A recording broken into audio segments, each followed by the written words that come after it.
Welcome back to number 5 in our series of 8 lectures on Charles Darwin's work, The Origin of Species. Today we will focus, finally, on Darwin's answer to his fundamental question: where do species come from? The answer is natural selection. Let's remind ourselves that natural selection is the product of the interplay between naturally occurring variation within a population of organisms and the struggle for existence. The fact that within any given population of organisms, they will tend to produce more offspring than can possibly survive to reproduce themselves. Darwin believes this allows him to explain the origin of species. And let's look for a moment at the title of the book. It's not the origin of the species or the origin of these species. Darwin is not interested in explaining why we see the particular species around us that we do. What he's interested in is why we see species at all. Why is the flora and fauna distributed around the surface of the earth in such a way as to demonstrate two really interesting features at the same time? On the one hand, populations of organisms are carefully adapted to the environment in which they are found. On the other hand, there are a collection of distinct, different populations that occur in different places. So difference and similarity. Why are things together similar? And why are they different from things found elsewhere? That's what Darwin wants to explain. And it is natural selection that allows us to do that, he claims. So, if you look at the title of Chapter 5, in our edition, it's Natural Selection, or the Survival of the Fittest. Natural selection is Darwin's original term. The original title of Chapter 4 was just Natural Selection. And Darwin thought this was an appropriate metaphor.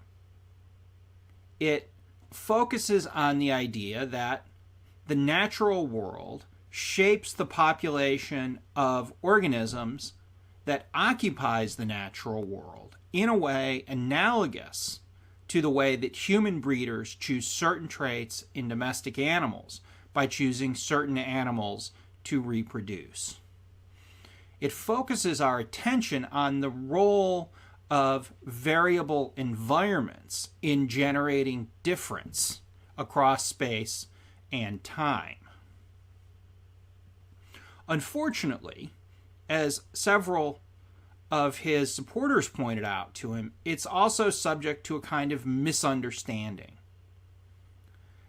The analogy with a human intelligent breeder made certain early readers of The Origin of Species suspect that Darwin was smuggling intelligence back into his naturalistic story by the back door, which was not his intention.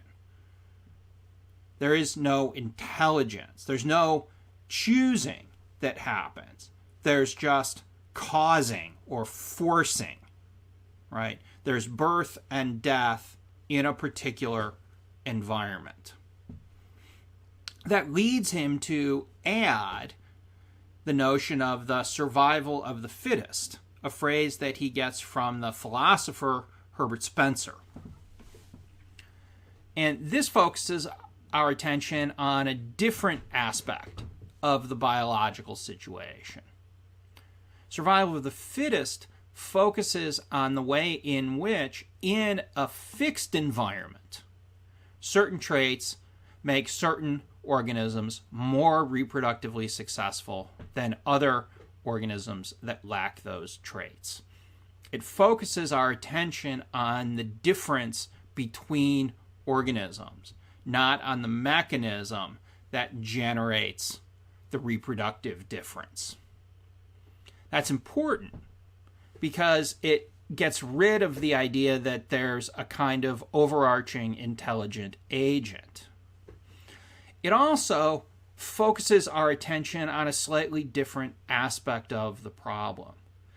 Darwin's metaphor of natural selection is particularly clear in helping us to understand how populations come to be different in different environments, because nature selects differently in those environments. It's perhaps less clear in helping us to understand adaptation. Why is it that the organisms that do exist in a particular environment fit so nicely into that environment? How does adaptation occur? Especially because we have this problem, right? Let's assume, just to keep it simple, that there is one and only one basically uniform population of living things on Earth. Maybe it's a single colony of bacteria. How do we get from that single population of extremely similar organisms to ones adapted to a variety of different environments? How does structure happen in biology? That's where natural selection does its work. Variation, according to Darwin, is largely or even exclusively random. Whether it's largely or exclusively depends on what edition of the book you read. In the first edition, he says that it's entirely random. Later on, he hedges on that. We'll talk about that in the next lecture. But even if the variation is random, reproduction is not. So as a population spreads out, random variations occur generation after generation, but those random variations occur in very different environments. And so there are very different conditions of survival for the organisms in those environments, right? Or conditions of survival and reproduction. Whether that's the physical environment, right? The climate, the ecological environment. By this I mean the other organisms that those organisms live near and interact with. All of those things create a non-random selective effect that generates structure within those organisms. It also then forces those populations to be different. So we get structure of organisms, but similarity of the populations that are nearby. Right? Natural selection, as Darwin points out, does a very easy, clean job of explaining how speciation happens, how we end up with two different species where before we had one. Basically, it happens in three different ways. From colonization of new ecological niches via variation. So, suppose you've got a population of birds, and those birds eat the seeds of a particular tree. And a mutation occurs in some of the birds in that population that allows them to eat some other seeds that that the other birds don't eat. That gives them an advantage, and even though they might not move in space, they occupy a different ecological niche than the ancestral population. They're no longer competing for food, right? Just as if they had actually moved geographically to a different space, they're no longer competing for food with the other birds. So variation, migration, and then you get the extinction of competitors. So maybe a niche becomes empty because a disease wipes out a population that had been occupying that niche. Succession with variation. So you can end up with a chain of pretty clearly distinct species, each of which is descended directly from a single precursor species. So instead of splitting the tree, as we see here, you just have succession along one line of the tree. This is basically given by the A1, A2, A3, A4 line in the diagram.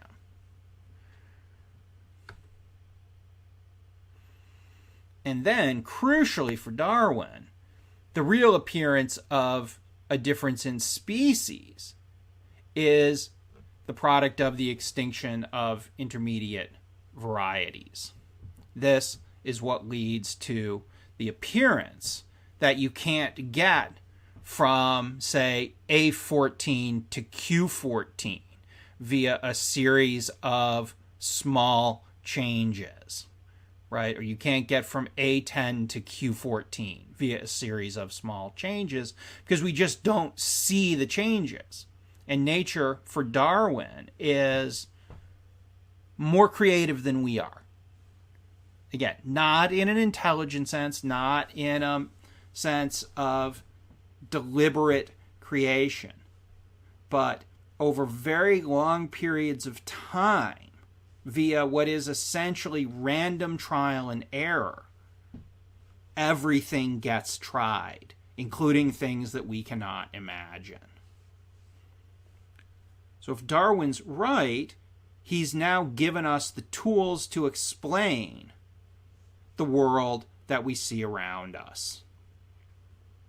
And by the end of chapter 4, we have all of the key theoretical claims from the book. The rest of the book, from 5 through 14, is largely filling in details. So let's just summarize the key claims in the book. 1. Species are merely particularly well-marked varieties. They are not types. They do not cut nature at the joints.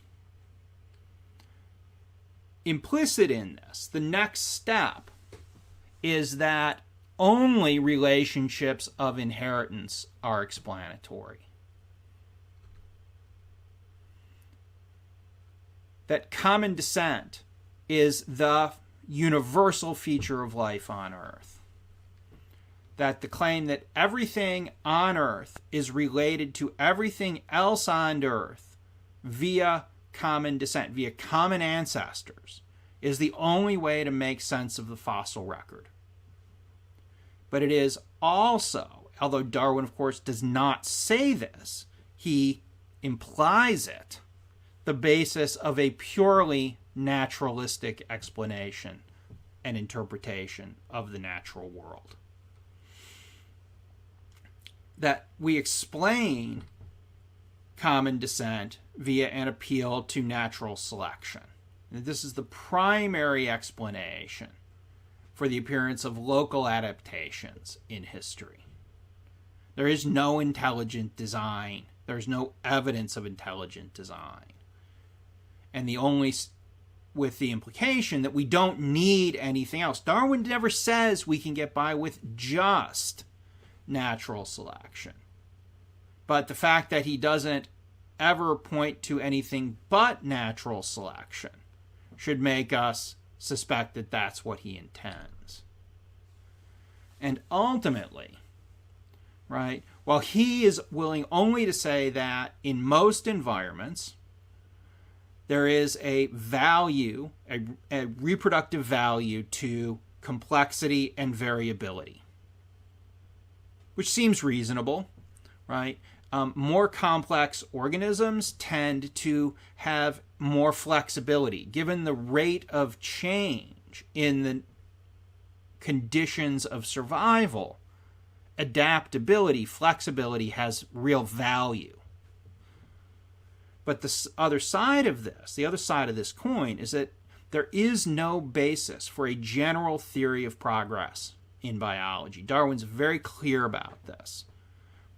There is nothing that makes the organisms that exist today better than the ones that existed in the past. And most importantly, no reason to expect that those which will exist in the future are better than those that exist now.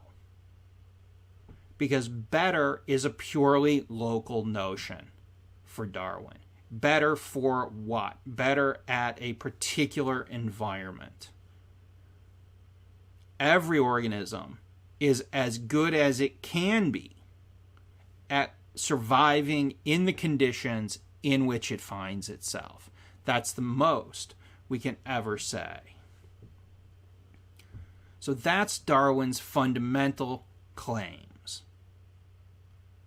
I hope you can see how this works from the book.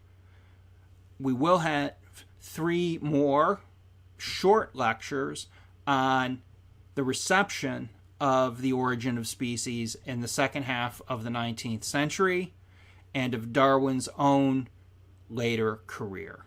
Thank you.